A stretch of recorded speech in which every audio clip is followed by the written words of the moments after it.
Morning, everybody. Big Miss, Master Branch Outdoors. I'm at home this morning. However, I'm going to be heading up to Deep Creek, which is outside Bryson City, North Carolina. And I'm going to do some hiking. I want to take you folks along with me. We're going to go up around Indian Creek, go Deep Creek Trail, go up Indian Creek, and then we're going to cut across and make a loop, and then intersect back again over there to Deep Creek Trail, and then make our way down. On this particular trek, you will see a couple of waterfalls, Tom's Branch, Indian Creek Falls. But I guess a big thing to take away from this is that these areas are really good places to be fishing here in North Carolina inside the national park. Dry fly, dry droppers, access is really good. The lower stretch of Deep Creek has some really good fish in it. It does get tubed by the inner tubers, but if you can plan accordingly and kind of work around that, you'd be amazed at what kind of fish you can pick off in there, just due to the fact that the fish are very acclimated to people being in the water. It is September 2nd. It was yesterday morning and this morning were quite a bit cooler than what we have been, which is great.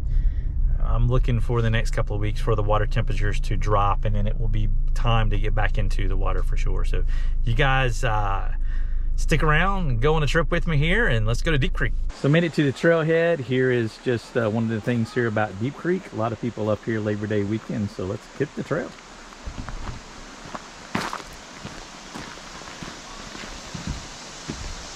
Morning. Good morning. Morning. We are going to be attacking this up through here. No pets, folks. If you come to do this, no pets. You can fish. You can keep 5 fish a day, 7 inches longer, single hook artificial lure. So let's go see what we get into.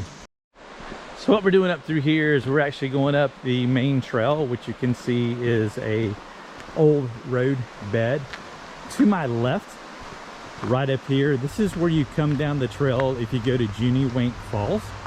It's a small, well, let's say this, it's a small stream, but it's got a tall waterfall, and the footbridge goes across it, and you're almost face to face with that particular waterfall, which is actually pretty nice. We'll see what happens. May have time to shoot up there when I'm done, but right up through there is where that comes down. You're going to notice a lot of people here on the trail today, at least to a certain point. Then we will get away from most of them. But to me, what I'll enjoy most about this area is Deep Creek itself. One hell of a trout fishery if you hit it right. It's a fun place. Caught some amazing fish up here over the years.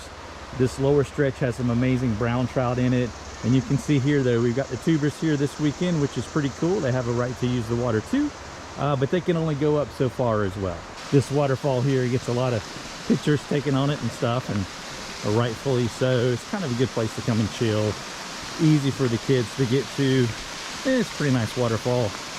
You'll be able to see a lot more of it here in a couple of weeks when we lose all the foliage. Then over there chilling. This is Tom's Branch. Sun's at a horrible angle right now.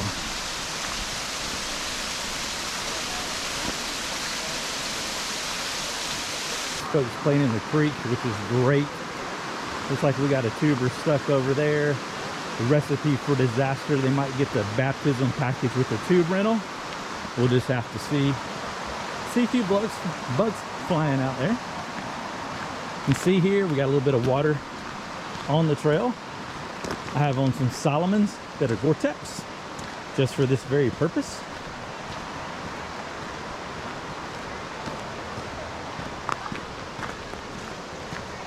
We're coming up on a first incline here, one of our steeper ones for sure. And I see one of our guys, Anthony, there. What's up, Anthony? What's up, Daddy? Give it to me, man. Yes, sir. Outstanding, man. How are you? Great, man. Yeah. How you doing? Dude, we just pulled a 20-inch brown out of the tubing hole. There we go, the tubing hole right there, folks. Absolutely. This guy right here, yeah, with the Twins hat. Right. One of the kids that I coached for years, spent the night at my house. He's drafted by the Twins. Oh, no kidding? He was their first pitcher taken last year. So oh, cool. Anyway, so yeah, absolutely. Definitely. So back on our journey, there we go. Cool. They caught a nice fish up here on the guide trip. Anthony, one of our guides there at Tuckasegee Fly Shop, the place that I work at. And this is an area that they inner tube It's got a little bit more velocity. Not for everybody, but a lot of people tackle it. We're going to go hit this particular area. Indian Creek Falls, 200 feet, and we're going to do the loop trail and then come back out this way. So here we go. We do have a climb up, then we'll go down to the falls. I'll show you guys that, and then we're just going to continue our journey. See people coming up from the falls down there.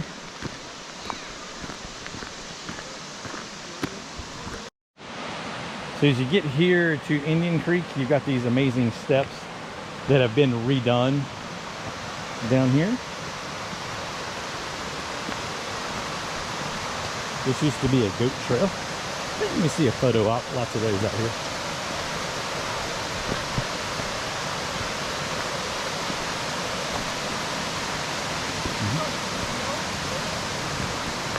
Morning, morning, morning, morning.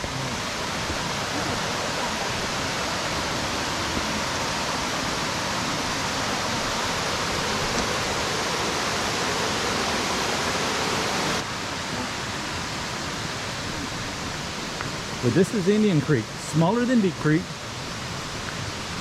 Once again, if you like small creek fishing, this one is a good one to come to and do.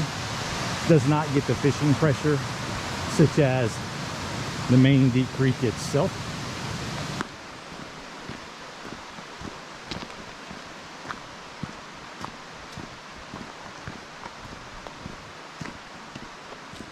I wanted to jump off the trail for a second. This is another trail here in the park, but I wanted to show you some of the footbridges that we have, plus a little bit better look at what Indian Creek has to offer for you folks that might want to be fishing. It's just your basic small creek. Great little run right here. I love fishing water like that, but you can see nobody up here fishing. Not a lot of pressure in this particular tributary. We do have a few insects flying. If you folks have any questions about the fishing, you can hit me up at messerbranchoutdoors@gmail.com or ask a question down below. Let's get back to the main trail, folks. So we've made it to the loop trail. As you can see here, we're going to have 1.2 miles until we get to Deep Creek. So far, I've been going about 39 minutes. Taking my time, 1.74 miles so far, but that's with me kind of going off the trail just a smidge. So we are going to continue our journey as we head over toward a Deep Creek trail and make this loop. This trail will get smaller for us. However, as soon as you step in here, it's like you stepped up into air conditioning. And we're going to start gaining some elevation as well. So one of the tips I'll tell you, if you've never done anything like this before, make sure that you are in physical enough shape to be able to tackle something like this. You don't want to get out here and have an issue. So get in your heels, get in your walking, so that way you're ready to go. Be sure to have your water, your protein sources with you. There are no bathrooms out here, except for the ones that Mother Nature gives us. So you ladies that are doing this, just keep that in mind. All right, so I've been humping it up the trail, gained quite a bit of elevation. You can tell by the way that I'm breathing, but here we are. We got a half mile to go. So done 7/10 of a mile. This here's your Suncoder Ridge Trail, which I've crossed. That Martin's Gap Trail going back down into, I believe it's 56. Dude, it's like climbing stairs. I tell you that, it's pretty steep for sure. But once you get in there, it's beautiful. I would go up from your main Deep Creek Trail or come down from the top. We're starting our downward ascent down to the Deep Creek Trail, which is actually another half mile. And it is a one beautiful area. From that point, when you get down there, you're not too terribly far from that Bumgarner area, campsite 60. So if you do some backcountry camping, That's one of the first ones you come to on the Deep Creek Trail. Get you away from the, you know, the crowds fishing the lower part, and it's a great area to fish for sure. The further you get back, the better the fishing only gets. Now we are in the 1st of September, so if you're getting out here like today, I've just got on a light shirt, do have a quarter zip with me because it has been cooler in the mornings. Just keep that in mind. So water levels are good. It's a great time to be out, man. The leaves will start to turn before long, so get out and enjoy it.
It's like a good place for a bear to chill out, doesn't it?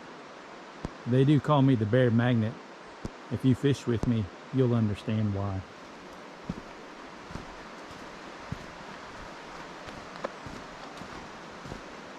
See though, the descent is pretty nice for a while, but you can definitely tell that it gets, you know, steeper on this side as we come down to Deep Creek. Even though it is a shorter distance, I would suggest coming up the way that I did. From the Indian Creek side. If you keep going to the right, you're going to hit Martin's Gap Trail, or you can keep going, of course, up to Clingman's Dome if you're that adventurous. Campsite 60 would be the first one you come to, and we're actually almost there. And then here's the trail that we came off of. You can see it's 1.2 miles from here to the other trail, and the Sun-Coated Ridge is 0.7 of a mile roughly. There. Out on this rock, you need a little bit of protein. We're on the main trail. This is going to take us back down to the parking area. Beautiful area. As you can see, even up through here, Deep Creek has still got some good size to it. Man, it's just a great place to fish for sure, folks. Just look at this. Amazing, isn't it? America at its best, baby. Gotta love it.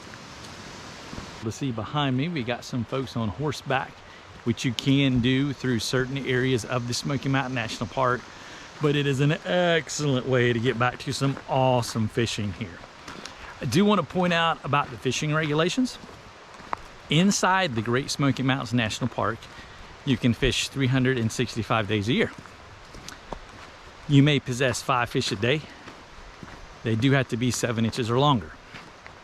Caveat is, it is a single hook artificial lure. You cannot attract fish by taste or smell, and you can fish a maximum of 2 flies. So if you're not a fly fisherman, you can still fish. You can use a single hook spinner, rooster tail. It's perfectly fine. But you can't use any corn. You can't use any egg stuff or putty or things like that, or bread. It does have to be a single hook artificial lure. They will check you. And you have to have either a valid North Carolina or a Tennessee fishing license, because those licenses will work anywhere inside the park because it covers both states as long as you're in the boundary. The next intersection is where the horseback trail riders come in. They actually park their horse trailers as soon as you come in the park entrance, and they have to ride around. As a matter of fact, there come some horses now as we speak. We're going to cross over Deep Creek here one more time, and then we'll cross over it one more time, and we will be almost back to the car.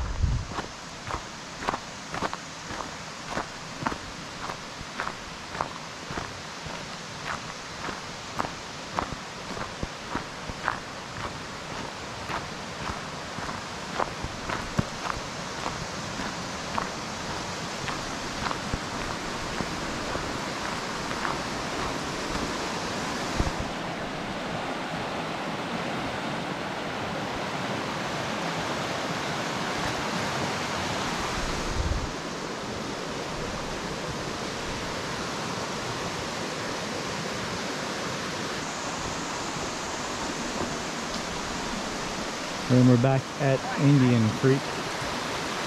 We're right here. And actually in that pool right there where that foam line is going back into that cove like a lazy Susan, man, I've caught some nice fish in there. We're gonna cross back over Deep Creek for the last time. And as you can see, the tube flotilla is about to make its entrance. So we got the inner tube Navy. Go Navy, I'm a Navy guy by the way. See, we're back at the trailhead. It's a busy Labor Day, Saturday. Be kind of the end of the tubing season up here. It'll go a little bit longer, depends on the temperature, but here we are. It's a good trip. Appreciate you folks for watching. One of the things I forgot to mention is if you park anywhere inside the national park, you have got to have a parking pass. If not, you will get a ticket. So y'all have a good one. See ya.